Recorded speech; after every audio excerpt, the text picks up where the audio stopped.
दोस्तों पहला क्वेश्चन है, सूर्य महोत्सव किस शहर में मनाया जाता है। तो दोस्तों इसका आंसर है तिरुवनंतपुरम। तो दोस्तों ट्रिक शुरुआत करते हैं। तिरुवनंतपुरम की शुरू की दो अक्षर लेते हैं, तीर। और दोस्तों आपको पता होगा कि तीर धनुष के बिना आधा है और धनुष तीर के बिना आधा है। और दोस्तों तीर और धनुष कब चलते थे? महाभारत के समय में। और दोस्तों अगर मैं आपसे एक कहूँ कि महाभारत के समय में सबसे ज़्यादा धनुर्धारी कौन था, तो दोस्तों आप लोग कहोगे कर्ण और अर्जुन।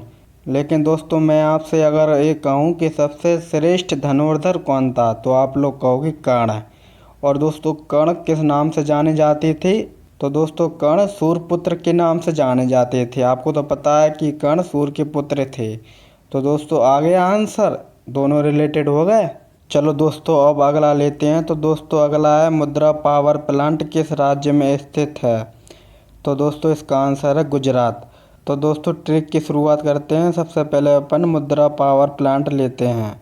तो दोस्तों सेकंड नंबर का लेते हैं पावर। दोस्तों यहाँ पे पावर की बात हो रही है।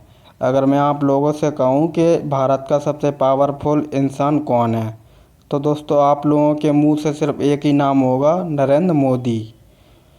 तो दोस्तों नरेंद्र मोदी कहाँ के रहने वाले हैं, आपको तो पता होगा। दोस्तों नरेंद्र मोदी गुजरात के रहने वाले हैं। तो दोस्तों आ गया आंसर, ऐसे आप लोगों को याद हो जाएगा। तो दोस्तों अब अगला लेते हैं क्वेश्चन। तो क्वेश्चन है, राष्ट्रीय पोषण संस्थान कहाँ पर स्थित है। तो दोस्तों इसका आंसर है हैदराबाद। तो दोस्तों ट्रिक शुरुआत करते हैं। राष्ट्रीय पोषण संस्थान लेते हैं सबसे पहले, और दोस्तों बीच का शब्द लेते हैं पोषण। तो और दोस्तों आपको ये तो पता होगा कि पोषण को खाना भी कहते हैं। अब लेते हैं हैदराबाद। और दोस्तों आपको पता होगा हैदराबाद तेलंगाना की राजधानी है। और दोस्तों तेलंगाना में तेल शब्द आ रहा है, सब्जी वाला तेल जिससे खाना बनता है। और दोस्तों आपको ये तो पता होगा कि खाना और तेल एक दूसरे के बिना अधूरे हैं, तो दोनों ऐसे रिलेटेड हो गए। अब अगला लेते हैं क्वेश्चन। तो दोस्तों अगला क्वेश्चन है कि किस नदी को नर्मदा की हैंडमेड के रूप में जाना जाता है। तो दोस्तों इसका आंसर है ताप्ती। तो दोस्तों हैंडमेड उसको कहते हैं जो संगे संगे चले, हाथ पकड़ के। तो दोस्तों ये दोनों नदी मध्य प्रदेश से होकर निकलती हैं, पहली बात। और दूसरी बात, फिर दोनों नदियां साथ साथ भ्रंश घाटी से होकर गुजरती हैं।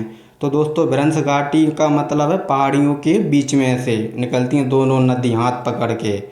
और दोस्तों दोनों एक साथ अरब सागर में गिर जाती हैं, इसलिए दोस्तों ताप्ती को नर्मदा की हैंडमेड कहते हैं। तो दोस्तों अगला क्वेश्चन लेते हैं। अगला क्वेश्चन ये है दोस्तों कि दुनिया की शीर्ष टेनिस खिलाड़ियों में से एक खिलाड़ी राफेल नडाल किस देश से हैं। तो दोस्तों इसका आंसर है स्पेन। तो दोस्तों ट्रिक यूज़ करते हैं। तो दोस्तों सबसे पहले अपन राफेल नडाल लेते हैं, और दोस्तों राफेल में से लास्ट के दो वर्ड लेते हैं फेल।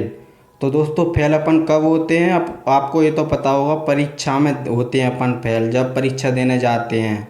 और दोस्तों परीक्षा में क्या यूज़ होता है, पेन और कागज़। आपको ये तो पता होगा, परीक्षा पेन और कागज़ के बिना अधूरी है। तो दोस्तों पेन से स्पेन याद हो जाएगा आपको, क्योंकि कागज़ से कोई नाम ही नहीं है, इसलिए पेन से नाम आ गया स्पेन, ऐसे आपको याद हो जाएगा। दोस्तों आपको ये ट्रिक कैसी लग रही है बताना ज़रूर, क्योंकि एक शब्द से ट्रिक बनाना बहुत मुश्किल है दोस्तों, आपको तो पता होगा, मैनेज कर लेना आप लोग। तो दोस्तों अब अगला लेते हैं क्वेश्चन। तो क्वेश्चन ये है, निम्नलिखित में से कौन एक जलजनित बीमारी नहीं है। तो दोस्तों इसका आंसर एक है कंठमाला रोग।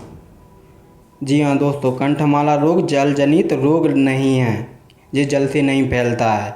और ये आखिरी के तीन जल से फैलते हैं। दोस्तों आखिरी के तीन टाइफाइड, हेपेटाइट, हैजा, ये सब जल के द्वारा फैलने वाली बीमारियां हैं दोस्तों।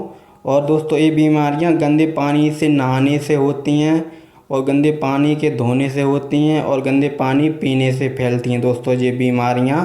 तो आप लोग गंदा पानी बिल्कुल भी यूज़ मत करना, नहीं तो इनकी चपेट में आ जाओगे और बीमार हो जाओगे। दोस्तों अब अगला क्वेश्चन लेते हैं। अगला क्वेश्चन ये है, बांदीपुर राष्ट्रीय उद्यान कहाँ स्थित है। तो दोस्तों इसका आंसर है कर्नाटक। तो दोस्तों ट्रिक यूज़ करते हैं। तो दोस्तों कर्नाटक लेते हैं, और दोस्तों कर्नाटक के लास्ट शब्द लेते हैं 2 टक। तो दोस्तों टक को ट्रक मान लेते हैं। और दोस्तों ट्रक आपको तो पता होगा किस लिए यूज़ होता है, एक सामान ढोने के लिए और रस्सी से बांधने के लिए उस सामान को। तो दोस्तों सामान से तो कुछ शब्द नहीं आ रहा है, लेकिन रस्सी से बांधने के लिए आ रहा है दोस्तों, बांदीपुर राष्ट्रीय उद्यान। और दोस्तों आज के लिए बस इतना ही। अब बहुत जल्दी नए वीडियो पे मिलेंगे।